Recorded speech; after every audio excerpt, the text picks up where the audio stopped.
Hi guys. Hi. Hey, Jacqueline. Hi. Hi. Can How are you everybody guys? hear everybody? Yeah, I could Ila, hear we you well. cannot hear you though. Oh, thank you so much for letting me interview you guys or have a chat with you guys. Jacqueline, thank you very much on behalf of Kasumi Refugee Support Youth. Thank you very much for inviting us here today to talk about our group and issues of refugees and immigration in Japan. And the pleasure's all mine because I've always wanted to know more about the refugee status in Japan because I've only heard a little bit from Edwin and also the news a little bit. And so I'm really glad that you guys want to be interviewed by me. Well, it's more like a chat though.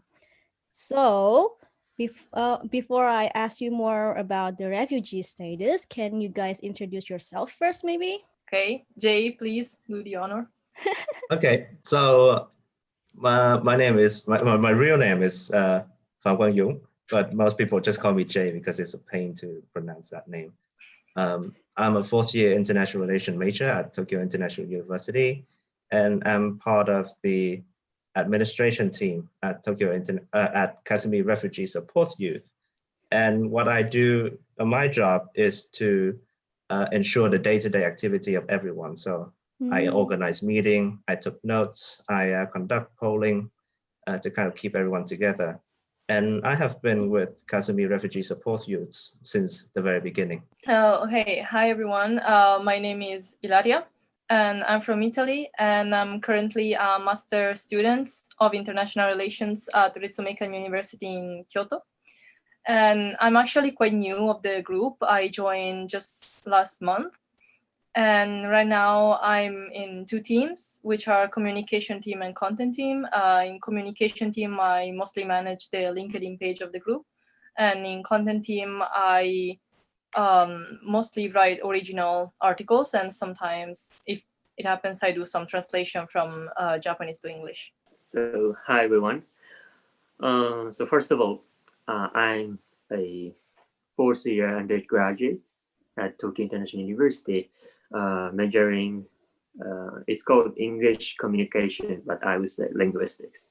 Then, then I'm one of the member of Kasumi Refugee Support Youth, who is Japanese. Currently, I'm in charge of the two departments, the translation, it's called content team, and also communication team. I think I have been doing this volunteer work for about 5 months. Oh, 5 months. I see. So from all of you, like the senpai is Jay then. Jay, Bye. unmute Member yourself. of the group. We pride ourselves as being a flat, non-hierarchical organization, right? So everyone's equal. So everyone's the OG. So can I ask you guys? Maybe Jay can help. How long have Kasumi for Refugee group established? The idea for Kasumi Refugee Support Youth started off almost more than a year ago. It was when our professor, Thomas Blackwood, a professor of sociology, who done a lot of research into detention centers and immigration in Japan. Well, I don't want to use the word expose, but kind of like bring awareness to a lot of human rights abuses and problematics that's wrong. That is what's wrong with the Japanese immigration system right now. But at that time, right, because we are all students, we didn't really know how we can contribute in helping to alleviate the situations. So around December of 2019, we thought that the best way we could do, because the immigration issue in Japan is not only not known by foreigners and non-Japanese speakers, but also Japanese people don't know about this. As you said, there's not a lot of news about it in Japan. Right? You really have to. Yeah, exactly. And so the idea was to build a website where we would post translations of articles, both in English and Japanese and English, to kind of bring awareness to these issues. And that's what we have been doing so far. And the website officially launched this June. So after 6 months of preparations, building the website, translating and writing a lot of articles, we were able to launch our website officially. I thought this Kasumi for Refugees has started like years ago, so it was really new. Wow. You Okay, could say okay, that. okay. Would you say that Professor Blackwood is like the one who created this with his students, or? I think so. If it weren't for Professor Blackwood's and his research, I don't think any of us here would know about issues that refugees, asylum seekers, and immigrants are facing right now. And it's a very big issue. It is. So I know like Ila is not from Tokyo. I know she is from Bisumekan in Kyoto. So are all of the members from university in Tokyo or from all over Japan? And is it just for students or From all over the world, from not all? just Japan. Oh, so you guys have like a lot of members that is studying outside Japan too? Yes, I mean, I haven't met some of them because we're doing everything online, of course, due to the current situation. But some of our members right now, if they graduated from a university in Japan, and right now they're not physically in Japan, but they're working maybe from Dubai or like Europe or like America. So yeah, we're spread all over the world, but we managed to meet at least once a week, every Sunday. So Okay, so I have a question. So for this Kasumi for refugees, are you guys just raising the issue for the refugees situation in Japan or is all over the world? Obviously, because we're in Japan right now, right? So we're mostly focusing on Japanese issues. Because if you talk about refugee issue, it's a very huge issue, right? You can write hundreds and hundreds of books and articles about refugees alone. And so we decided to tackle this special issue that's because we're all studying in Japan. Right? So we thought that this is a good way to give back to the community. Besides the translations and sharing informations, I read that you also help with translating documents for refugees. Is that true? I believe there's a reference on our website. What that is referring to is another group that we are working with that actually is helping children of refugees assimilate into Japan by helping them with their homework. But as a part of that, the mothers often come to the group with documents from schools because the schools send home all kinds of papers to the children about field trips, about washing hands, all of these things. And the mothers, most of them are from Turkey, they don't speak or read any Japanese. And so as part of the volunteering that our group is doing when we go to help with their homework is we will also help the mothers translate the school documents. So they're not official documents for lawyers or for asylum applications or anything like that. It's just more of they're documents from the schools to help the mothers understand what they're supposed to do for their children. And so it's really informal. It's not anything formal. But what we're doing basically is trying to, in many different ways, help the people who are seeking asylum in Japan, assimilate in Japan, even while their asylum applications are still being processed. Ah, okay, I see. Now I kind of want to know, like, why is the reason that you guys joined this group then? Let's be honest, there's not a lot of people who cares about refugees, right? So especially in Japan. yeah, yeah, so I was like, it's like even looking for the news is already difficult. Looking for the people who wants to know and cares and like help them is even more difficult. So can I ask you guys like what is the reason that you want to do this? Well, in me, okay, so like I come from, again, a background in which the refugee migration issue is pretty consistent because in Europe, as most people know, like since 2014, there has been huge flow of immigrants and asylum seekers coming in. So I started being interested in the topic back then. And when I did my Japanese studies back in Italy, I said, well, how is it in Japan? Because no one ever heard of mass flows or immigrants going to Japan. So when I came here, I did some few research about the issue in Japan. And then I found out that basically no one knew about it, like no Japanese people, even newspapers, there was nothing written about it.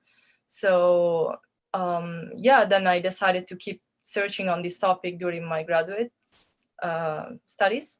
And when I found out that this organization existed that was meant to, raise awareness about refugees issue in Japan, I said, like, why not? Like, I would like to join. I would like to contribute and do something, even if it's not my country. But it doesn't matter. What I about think you? I think I got interested in the issues of refugee. It's part of a bigger pattern with me about my disillusions with Japan. That when I first came to Japan, I think many people also, when they first came to Japan, they have a very rosy picture of Japan as a country of nice people, of harmony, of politeness. Well, of course, there's all of that, but also a very hidden side to it. For example, the long working hour, gender discriminations, and most of all, immigration issues, also big issues. But that's from a humanitarian standpoint, right, and from an immediate standpoint, immigrations stand out to me as one of the most, the gravest thing right now. And also because, as Ila and as you have all said, that it's not very well known in Japan about the immigration issues. And it is my hope, my personal hope, that by letting people know about this, right, they'll be able to change it through policies, through political pressures, through social pressure, and things like that. Actually, my reason is quite embarrassing, but to be honest, so at first it was to improve my English skill. So because of the COVID-19, actually my university offers many English courses, and also we have actually 1,300 international students. So my university is kind of perfect place to study English, but because of COVID, I was disappointed. All classes are conducted online. Then my friends told me there is one opportunity for English Japanese translation. Then I was like, oh, I want to join to improve my English skill despite the global health crisis. But when it comes to translation, not only vocabulary and grammar, but also the background information, or being knowledge of the content to translate is important for the translation. Then I was checking the refugee issue in Japan. That I didn't know that. Yeah, I was too shocking. I was speechless. And the more I do research about the issue, the more my reason has changed. Like I'm no longer a person who wants to study English. What I'm thinking now is that refugees are just humans like me. So I must help them with using my English skill. So yeah, it was long story. It was kind of long story, but that's my reason. Oh, that was so admirable though. Like all of you, like thank you for doing this, even though As I'm not a refugee though. as you can see with Naoki's case, it's kind of Yeah. proof that our awareness raising activity has somewhat been successful. Yeah, I know. I hope And like more and more Japanese people also know about this. I Yeah, believe Naoki is intending to conduct research, postgraduate research on refugee. actually, this volunteer work made me want to go to the graduate school to do research about the refugee issue. Hmm. So yeah, Kasumi Refugee Support Youth means a lot. Naoki mentioned about he translated like Japanese to English, right?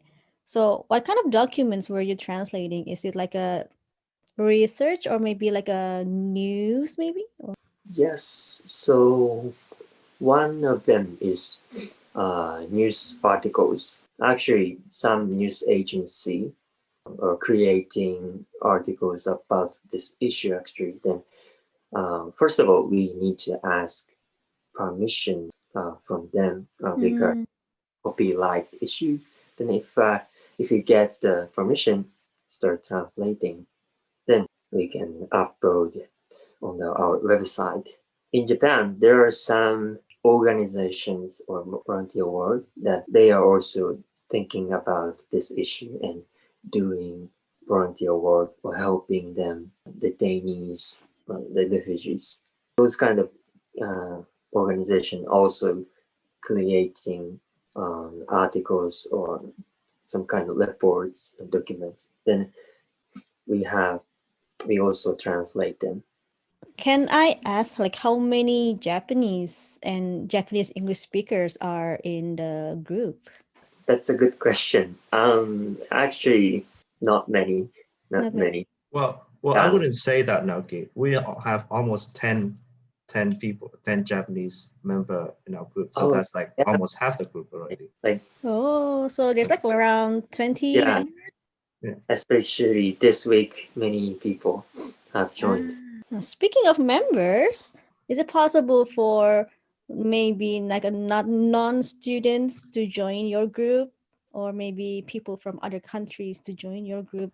It's not like a Japanese students. Oh, certainly. I think we are a volunteer organization. So anyone who are willing to volunteer their time, then we welcome them. But Mm, the issue is we are translating from English to Japanese and Japanese to English. And so any prospective volunteers needs to have either English or Japanese ability or both. can I ask, like, what kind of work have you done for the refugees? Have you guys actually like goes into the field and look at what the condition of the refugees? By the way. Um, Before us, before our group of formed, Professor Thomas Blackwood did visit detainees in immigration detention centers and conduct interview with them to kind of get to know some of the issues with them. And we do have a lot of reports on abuse, also Mm. hardships about refugees, asylum seekers, and immigrants. In terms of, because of COVID-19, right? Because this year is COVID-19, we Aye. weren't able to do a lot of what we wanted to do, for example, detention center visitations. But starting from next month, we are planning on a letter writing campaign. So we Huh? are writing letters to people in detention centers because in the detention centers, there's a lot of people in detention centers suffer a lot from psychological issues. And so Mm. it's good to have somebody write to them, like, to just Mm. be able to talk to somebody. What kind of refugees? What like where are they from? Are Japan just open for all refugees around the world? And like how many are there in Japan? I wouldn't say Japan is open to refugees around the world. It's quite Oh, the opposite. okay. Okay. I But think we need to kind of differentiate, some of the language we use here, right? yeah. Okay. So for example, right, refugees are those who have been legally recognized by Yeah. the Mhm. Japanese government, right? Asylum So seekers. right, asylum seekers Ah, are so, people huh? who are seeking refugees, right? And so according to international law, Japan has to hear all asylum applications, right? So technically, Japan is open to all refugee applicants, but Technically, But yeah. but whether they take them in or not is another issue. Mm, yeah, Japan has been criticized since uh, quite a long time, but well, like with these new migration waves, even more from the international community because the acceptance rate of asylum seekers, so like the recognition of them as refugees, it's I think one of the lowest, if not the lowest, among the so-called like developed country. mm, Uh, so only I think if I recall correctly, only in 2017 they accepted like maybe around like 20.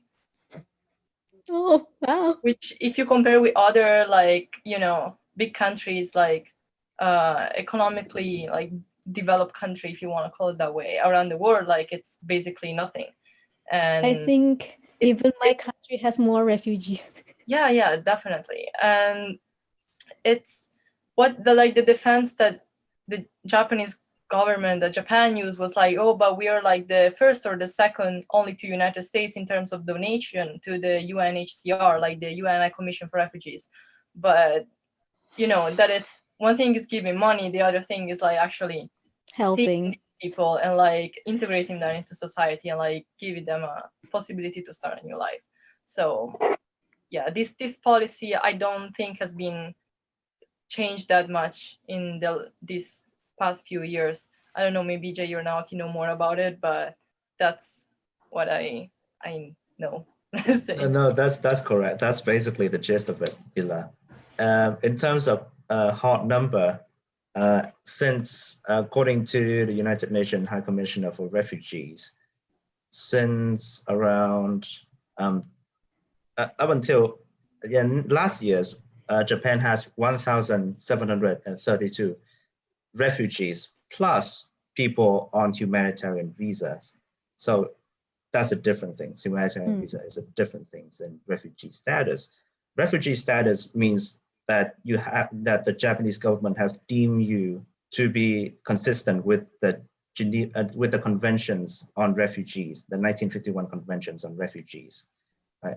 But humanitarian status means that the Japanese government say you're not a refugee, but we can't send you back because if you go back, you'll suffer in irreparable harm, and so we're going to give you humanitarian visas, but you're not refugees. But the two visas are completely the same. That's another layer of mystery to the Japanese immigration system. It's very fushigi, yes. Okay, so asylum seekers are people who are looking for a safe place for them, right? And when they got accepted, maybe like in Japan, they become a refugee or a humanitarian visa holder. Yeah, so yeah, you could say that all refugees have been asylum seekers. Yeah. And like all asylum seekers could potentially be refugees, but that doesn't mean that all of them will get the refugee status. So it's quite confusing and it takes a while, especially because it's in like all countries have different, like all of them have to grant the refugee status if they're like signatories of the Geneva Convention. But other than that, in their own like national law and legislation, they have all other sorts of form of protection if it's not the refugee one. So it's not just Japan. It's something common for all. Right, and it's an inherent issues with international law that it is intentionally vague and open to interpretations, and so countries can interpret the criteria for refugees however they like. Some countries interpret it very narrowly, some countries interpret it very broadly. But to kind of give perspective of this absurdity between refugee and humanitarian visa, there are around 60 Syrian asylum seekers in Japan. 5 of them have refugee status, and everyone else has humanitarian visa, which I still don't understand why. Okay, so in Japan's perspective, who are the people they considered as refugees then? Because no one actually, I think the authorities don't have to say like on what basis, on which grounds your application has been rejected. So of course they give some guidelines of like the requirements you need to have to obtain like refugee protection. But can you tell us the requirements? I think, well, first of all, like the basic requirements is like according to the strict definition of what a refugee is, according to the Geneva Convention. It's like, I think those are not the exact words, but like those who suffer like ethnical persecution, political, or like a religion, that they flee from their country and they're not able to go back because their life is in danger. So, but again, it's really broad, and what you need is proof. So you need documents, you need something that says that you are physically in danger, you cannot go back. But of course, most people that flee from their country, they barely have their passport. So Yeah. if there's no proof, you know that. So uh, let's say if you came from like a country that is like in the middle of the war, do you still have to prove it to Japan? Can you just like look at the news? We are having a war. Can you I just do mean, it or no? that's quite, yeah, that's really, that would be great, you know. So, But no, that's it doesn't really work like that, oh, especially if look, you're everyone, part of a Professor. minority Hi, and you Professor. say, hey, I'm part of this minority who's being persecuted. And yeah, but you know, they're like, okay, so what's the proof? I cannot just look at your face and say, yeah, sure, you're part of this minority, here is your refugee visa. No, we need Hmm. to prove, and we need that you physically as a person, you've been persecuted, you're in danger, you cannot go back. I heard a Canadian civil rights lawyer once explain it this way. Um, According to the Refugee Convention, you're supposed to seriously consider applications if the applicant is a member of a group that is persecuted or oppressed uh, in their home country. But in Japan, just being a member of a group that is oppressed is not enough to be accepted. In Japan, you have to demonstrate that you personally not only are likely to be oppressed if you're returned back to your home country, but that you personally will be oppressed. Your life is threatened. Ila was just saying it's very difficult to prove this. You have to have the documents to prove. So, in other words, newspaper articles or other official documents that show that you are actually being the government and that you will definitely be locked up upon return. And so, therefore, the Japanese government's interpretation of the rules are very strict. And so I just wanted to comment on that, technically speaking, they follow the same rules, but their interpretation is very different. Um, a couple of other things is that Japan often justifies the low acceptance rate by saying, look at the countries from which refugees are applying or asylum seekers are applying. And the number one country, I believe, is the Philippines. And then there are other countries such as Nepal and Vietnam, which are technically, according to the Japanese government, not refugee producing regions. And so they're swamped with too many applications by people who they would not consider to be legitimate refugees. So I heard from Edwin that you've been into the detention centers, right? Yes. Yeah. Can you like tell us like what it's like there or no? Sure. Yes, and this is something that I would be the best person to talk about because originally I was hoping to take students to the detention centers this year, but because of Corona, a couple of things happened. First of all, I didn't want to take a group of students on a long train trip anywhere, so I wanted to minimize traveling. Second, because of coronavirus, in order to reduce the possibility of a cluster, the Japanese government from April through July released 2/3 of the people in detention on provisional release because they didn't want to have, again, a cluster.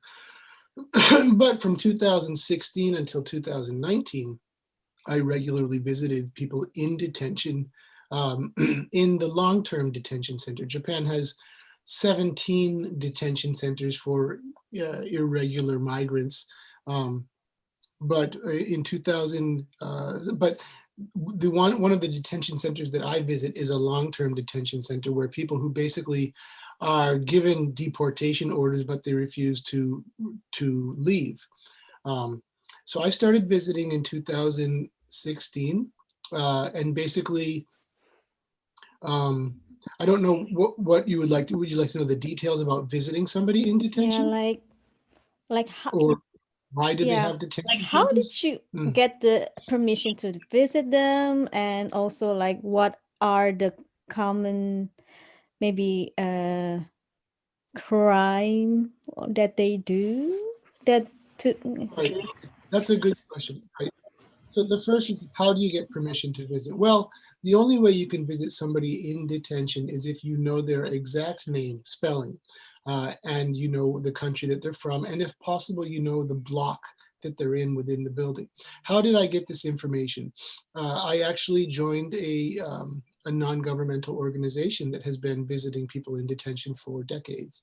Uh, and they would give me the names and the information of the people in detention. Uh, so that's how, so when you go to the immigrant detention center, you have to sign in, you have to say, you have to write the name of the person you're going to visit, and it, you know, perfectly. You give your own information, you give ID. I have to provide the Zaidu card. What's that in English? The foreign registration card, or the alien registration card as it used to be known. You sign in and then you wait. Mm. And they go and they call the person who is in detention and they say, there's somebody here to visit you. This is the person here to visit you. Would you like to meet with them? And almost always they do, whether they know you or not, because they're bored and lonely and they want people outside of detention to know about their existence. So you wait. I have waited sometimes an hour and a half before somebody can come. But anyway, it's not very efficient, and I suspect that it's not very efficient, perhaps intentionally, to discourage visits and encourage people to just return to their country of origin. But eventually you meet with the person, it's in a small room with a plexiglass window in between you and the person. There's a little aluminum window that has holes in it so that sound can transmit. And you're given 30 minutes to speak with them. And at the end of 30 minutes, a guard comes and says, okay, that's enough. And then they take you away. They take the other person away and you're supposed to leave as well. It's very depressing to visit people in detention because they're living in very difficult situations and obviously they want to get out as soon as possible. And they apply for provisional release. The application usually takes between 2 to 3 months, but recently, again, there's been a big change because of coronavirus. And then at the end of one application, up until 2019, they were often rejected. So I knew a number of people who had been in detention for 3 years who had applied for provisional release like 13 times and been rejected, which is psychologically very difficult partly because of your second question, which is what crime did they commit to be put in detention? Roughly, I don't know, but my guess is that probably 2/3 of the people in detention committed no crime other than overstaying their visa or being rejected for asylum and refusing to go back. So it's a visa issue. Okay, so they came to Japan as an asylum seekers to apply for refugee status, but they got rejected and they just didn't go back. Some of them came to Japan seeking asylum. Some of them came to Japan as tourists, and when the tourist visa ran out, they sought asylum. Some of them came to Japan as students, and when their student visa ran out, they seek asylum, which is why we have so many applications from Vietnam, right? Also, many of them came to Japan and fell in love and married a Japanese person and had children, but when they commit, they lose their visa, right? So probably up to 1/3 of the people who are in detention because they finished a prison sentence, but they're supposed to, now they have to leave Japan. But if they've been in Japan for a long time, they have families here. And so even though they committed a crime and they went to prison, after prison, they don't want to leave Japan. But if you're a foreigner in Japan and you commit a crime, you not only get the same punishment that a Japanese person would get, you also lose your visa. And so I've visited many men in detention who refuse to leave because they have a wife and children here. And life is traumatic for the children. So that's another issue. So detention is not limited to refugees and asylum seekers. It's basically a place where the Japanese government puts foreigners who they have determined do not have the right to be in Japan anymore, or they deport them. Thanks, Professor. Good luck with your Wi-Fi. If I could add to what the professor have been saying with immigration detention centers, even regardless of the reasons that people are being detained, the situation in the immigration detention center is not very well for human being in general. In that, for example, detainees are allowed very limited hour outside. They stay in the room all day. So the windows, right? The windows are all tainted, so you can't really look outside as well. And there's really no means of communication with the outside world except letters and phones, and they usually are landlines. Right? And so you need to have an access to those old things called a phone card, right? Which is very difficult to get because you're in detentions. People still use phone card? Wow, okay. Okay, so you guys said that you guys are going to do some a project, like you're going to write letters to the detainees, right? Are you going to use like English, Japanese, or maybe the local language of the people? Or what kind of language are you going to use for the letters? All of them. All of them? Well, like Professor says, mainly English and Japanese. But in the past, we have had volunteers who also speak Turkish, Kurdish, so they could write to detainees who are Kurdish as well. Oh, so you're also open for like volunteers who wants to like write letters to the detainees then? Right. Oh, that's awesome. How can people like register? Can they just like go to your website? Yes, they should go to our website and kind of send us a message, right? They can send us on the form, our contact form, and they could send us directly to our email. Okay, so if we want to send the letters, do you have to know who you're sending it to? Yes. So you knew it from the other group then? To be short, right? Most of our letters will be through Professor Blackwood's. Oh. So Professor Blackwood's will pair us with detainees. We'll write to them. Within the envelope, we have to enclose paper and pen, so they have something to write us back. Right? Because in detention center, they don't even have that. God, so yeah, so And people can also like donate pens and papers then. That sounds a good idea. That'll and be all nice. of the letters go back to Professor Blackwood's address. Because to be safe, we don't use our own address, but we use Professor Blackwood's office address. That's awesome. Okay. Okay, so my viewers are mostly from Indonesia, right? So just wondering, I think they are, but are there any Indonesian in the detention center? Yeah. Yes, there is. Okay.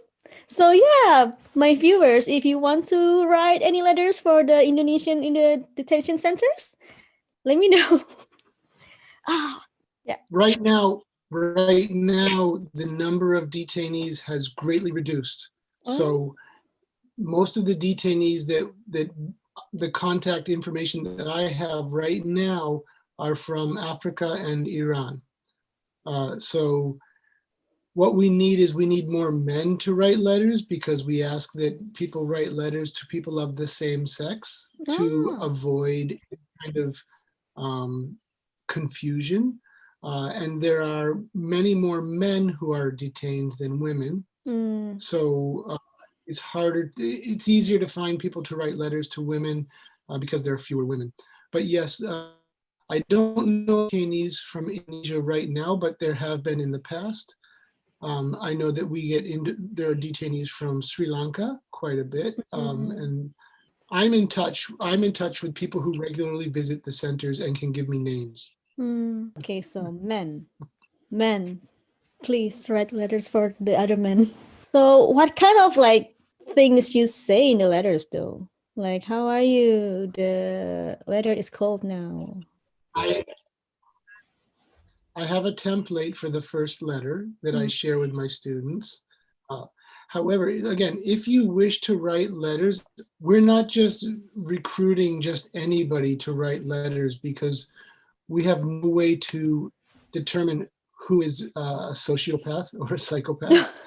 So, right, and we don't want to, so right now, for now, all of our letter writers are either TIU students or TIU alumni who I have personally worked with or in classes.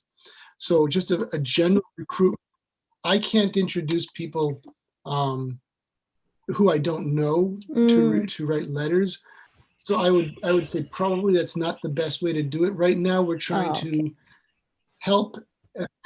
We want to help as many people as possible, but we also want to I want to make sure that I can keep my students safe. So everything is going through me. That way, if a detainee is released, we just don't want any misunderstanding.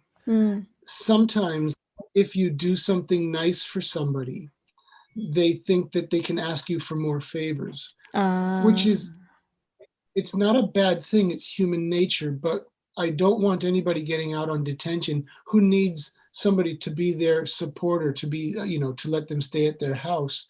That can be threatening. And so we're just trying to keep it safe. Writing letters in detention, if the people are in Japan and would like to learn more about visiting people in detention or write letters to people in detention, if they're in the Kanto area, next month on December 13th, the NGO that I'm involved with will have their annual report meeting in Tsukuba in Ibaraki Prefecture, and it's open to the public, and I will be there. Some of my students will be there. It's a place to learn about detention. I can give you more information in email later. Okay. But basically, we have to be very careful to protect our students as well as to protect the human rights of the people in detention. And we want to also make sure that people in detention are not turned into some kind of exhibit. I don't want people to take advantage of the fact that they're being detained for people who do just kind of look at them, and they're not a curiosity, they're human beings. And so it requires a certain level of responsibility and understanding before you can really write to people in detention. However, let's not stop there. If people are serious, they can contact the website through the contact on the website, and we can follow up, because the people who are being detained really are alone. As Jay mentioned, they don't have Wi-Fi, they don't have cell phones, they don't have computers, they don't even have landlines, they don't have public computers, so they have none of it. The only way they can interact with people on the outside are through written letters, and they don't have computers or typewriters, so they're handwritten letters. And the telephone, I think they have one telephone per block, and it's a public phone, and they need the phone cards. And so they're really isolated from the outside world, and it can be very stressful. So letters are always welcome, but we have to be a little careful about who's writing letters and who they're writing to. So we can, hopefully this can be a conversation that we can continue to help increase. This is part of the goal of the website, is to increase awareness and also get more people involved. We just want to be careful that, we don't have crazy people. Hopefully, yeah. Although, So for people who are interested and who want to contribute into letter writings, send us a message, either through our website or through our emails. We'll follow up with you. You meet with us in our weekly meetings 2 to 3 times, and then we'll see if you are actually interested in writing the letters for the detainees. Okay, so it's getting late, so I have like one more last question for each one of you. So what do you hope that you guys can achieve by doing this? What is like your goal? For me, it's very easy, and it's very much connected to what we've been talking so far. It's a lack of awareness, the lack of coverage in the news and everywhere, and that it's not even Westerner who needs to know it. Japanese people needs to know this, and we hopefully, right, when Japanese people know about the issues, right, and they could see the suffering. It's not even about legal issues or migration issues, or about, but it's just the suffering that uh, irregular migrants and asylum seekers are going through. That we could make the system not to the point of open borders, but hopefully Mm. make the system more humane, Mm. more have a more human heart, so to speak. Of course, like as Jay said, like our aim is to create awareness, not just among Japanese, mostly among Japanese, but also among like foreigners that live in Japan, or like foreigners in our own countries, about the situation in Japan and of refugees in general. But I want to add to that being like we are a student organization mostly, but still we are like a non-profit organization based on volunteering, and the word of non-profit organization, it's so, I would say, hard, like complicated, especially for students, for young people like us that want to make the difference, but just again don't have the experience, don't know how to do it, like were never involved in such an organization, something like that. So I think personally for me, like being in an environment with other people like around my age that don't have enough experience but still are interested in helping people, want somehow to make the difference, and want to learning how to do it without being afraid of not being enough, or of not like having again all the tools, all the degrees that they are required to, and having again like professional like academic figures like the one Professor Blackwell that can somehow like guide us and say what you're doing is wrong or what you're doing is right. It's personally really helpful, and yeah, I think for everyone it's definitely a way in which we as simple students without any experience can make the difference. So since I'm Japanese, I just want to create and raise awareness among Japanese people. Then in the country, we are trying to make our website bilingual, Japanese and English, so that Japanese people who don't speak English can read our articles on the website. And also, I have more another reason. So as I said, I'm planning. I'm going to the graduate school to do research about this issue. I'd like to understand this issue in a more academic way. Then I want to have more better understanding regarding this issue. Thanks for sharing. Okay, Professor Blackwood, the floors are yours. I have to say, I'm very happy to hear all three of those comments, because all three of those comments are kind of what my goals were, or goals are. As Jay said, raising awareness about the issue is important in English and in Japanese, as Naoki said. So I'm glad that we have a bilingual website now. It's a way to support people who need help. As Ila said, I'm very excited about empowering students to let them realize that they can do more than they thought they could do. And that's part of the reason that I love to see how great this website is coming, due to the efforts and the input of our students. It really makes me happy to see that. And as Naoki said, I'm glad to see more Japanese students taking interest in it academically. This is going to be the worst editing ever. It's okay. It's okay. I'm really happy though with the work that the students are doing, and I'm glad that it's getting bigger and better every day, and the contributions continue to grow, and students realize that they do have power. This organization is really like trying to ride a bike whilst trying to learn it. trying it like while learning it, right? So we do make missteps along the way, Mm. but it's growing, of course. It's getting better, like Professor said. And it is very empowering for all of us, both English speakers and Japanese speakers alike. But that's Mm. also one thing that I'm very proud of this organization is how bilingual it is.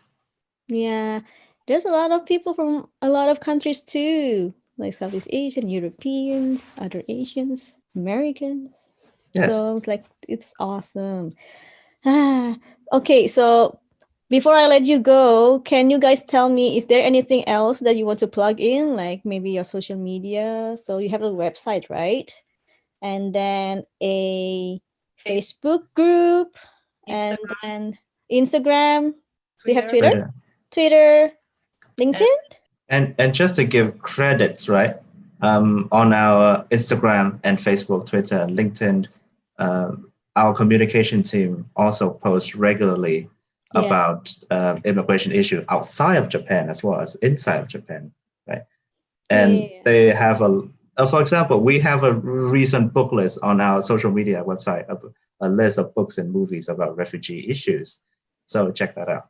Oh, that's so cool. Wow, we can talk about it in the next episode if you want to. even I think the content team is trying to put forward like more original articles like written by us, Mm. and most of those are, I mean, the ones that we wrote so far, they're like, of course they are like sort of academic, article, like they're not just, few few sentences, but at the same time I think they're written in a language not too specific, that can be understood by basically anyone, even someone that has no insight of the topic, because that's our aim, right? Maybe like kind of not too long, not too short articles, and give a general, like, Mm.